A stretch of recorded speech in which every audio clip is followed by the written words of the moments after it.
Convierte las viejas fotos de tu abuelita de blanco y negro a color.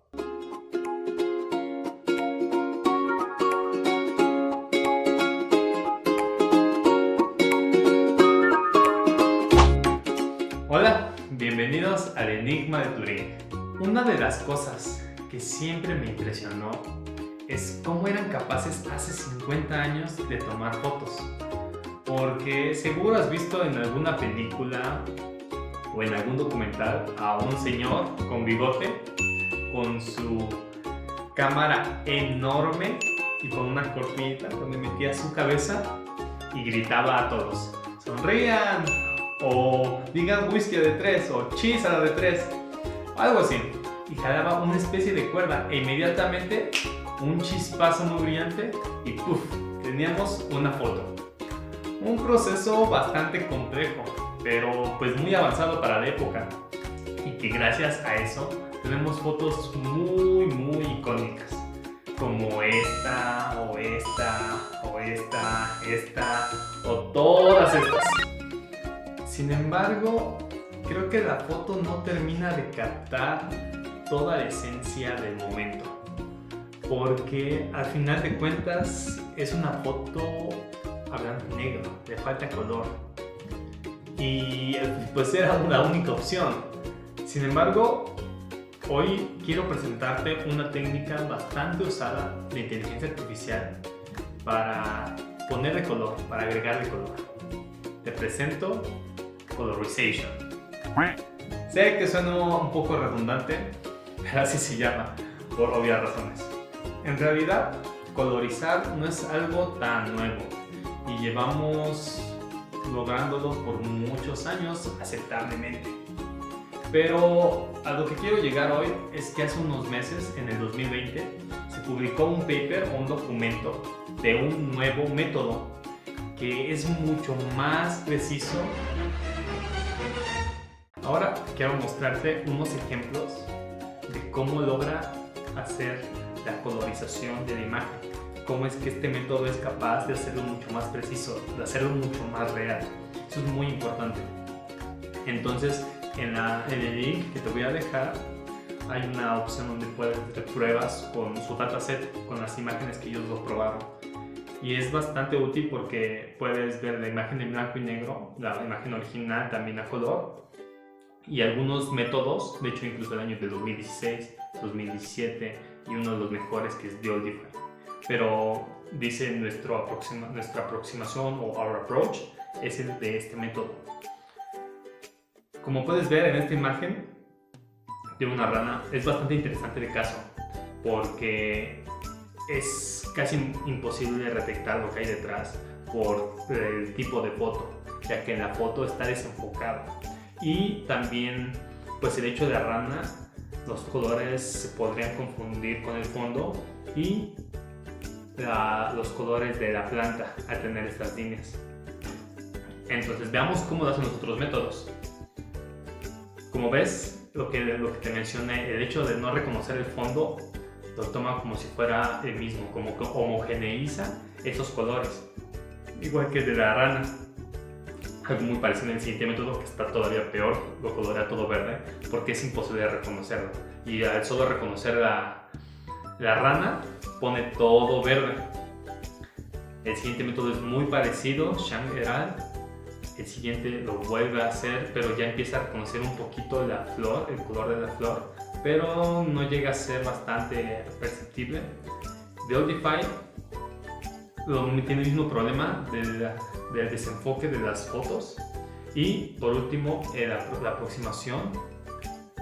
Vean que realmente sí hay un cambio, porque sí logra identificar la flor y colorear la flor por separado, dándole un color bastante cercano a la realidad. Vean, es bastante cercano a la realidad. Y la rana la colorea aparte, que tal vez un tono diferente de verde, pero es bastante aceptable. Y es importante ver que en el fondo la imagen la colorea los tonos de verde, pero va cambiando, e incluso llega a detectar la montaña que está atrás y la llega a colorear bastante bien. Entonces es una aproximación muy parecida. Vamos a ver otro ejemplo, ¿vale?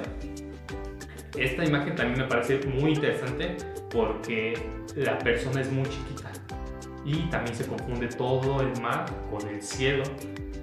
Entonces son muchas tonalidades que resulta complicado y vamos a ver cómo lo hacen los demás métodos.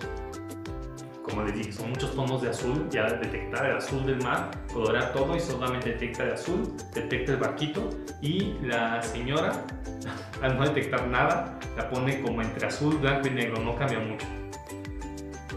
El siguiente método es bastante parecido, el resultado es que comienza a detectar un poquito de arena y detecta como la arena, detecta el agua y un poco el barco, pero los colores no son nada cercanos a la realidad. Llegamos al otro que es prácticamente lo mismo, tiene nada más tonalidades entre la arena y el agua y dejando en blanco el barquito. De Oldify tiene más o menos el mismo resultado y la aproximación, vean la aproximación cómo colorea toda la arena perfectamente, el barco lo tiene coloreado y la persona, que es eso muy importante, la personita, la mujer, la tiene coloreada bastante bien, tiene coloreado su cabello, la piel y los tonos de azul del mar y del cielo, lo que llega a ser bastante parecido al original. Vean, es muy parecido y realmente hay una mejora muy perceptible de esto. Como ves, es mucho más preciso en poner el color, porque algunos métodos resultan un poco pálidos, como ya te diste cuenta, y a la hora de intentarlo pues no es tan preciso. De hecho, el funcionamiento normalmente o de los métodos iniciales es que se entrenaba un algoritmo de Machine Learning para aprender a reconocer objetos, reconocer ciertas cosas, tal vez una taza, una manzana, y se entrenaba reconociéndolos y con este reconocimiento lograba saber qué color llevaría. Sin embargo, uno de los problemas es que al haber muchos objetos puede resultar confuso, se confunde y a veces ni siquiera colorea bien. Pero el secreto de este método está en que lo hace el modelo lo hace en 3 procesos o lo hace en 3 pasos. Déjame te explico. El primer paso es que secciona la imagen. Para no tener que reconocer algo muy grande, secciona la imagen en pequeños objetos para poder reconocer los objetos en la misma imagen. Y cuando detecta cada objeto por separado, hace una coloración, lo colorea por separado. Después, teniendo todas estas imágenes por separado, con toda la imagen y usando métodos parecidos a los iniciales o a los anteriores, colorea toda la imagen con lo que pueda reconocer. Y finalmente, teniendo estas dos imágenes, lo fusiona en una sola para tener una colorización mucho más precisa. Y voilà, tienes una imagen a color. Además, es importante decir que el método es muy rápido, el algoritmo hace la colorización bastante veloz y estoy seguro que pronto van a lograr hacerlo en tiempo real. Imagínate que puedes enviar datos mucho más comprimidos. Una foto blanco y negro pesa menos que una color, entonces puedes lograr hacer una conversión en tiempo real para poder optimizar información, datos, internet. Te dejo el paper o su documento del algoritmo aquí abajo en YouTube para que lo leas a profundidad y puedas aprender un poquito más de cómo está todo el show. O también, pues si tienes alguna duda, pues algún comentario y te lo respondo. Aunque tengo que decir que al final las fotos a blanco y negro le dan un toque nostálgico al momento.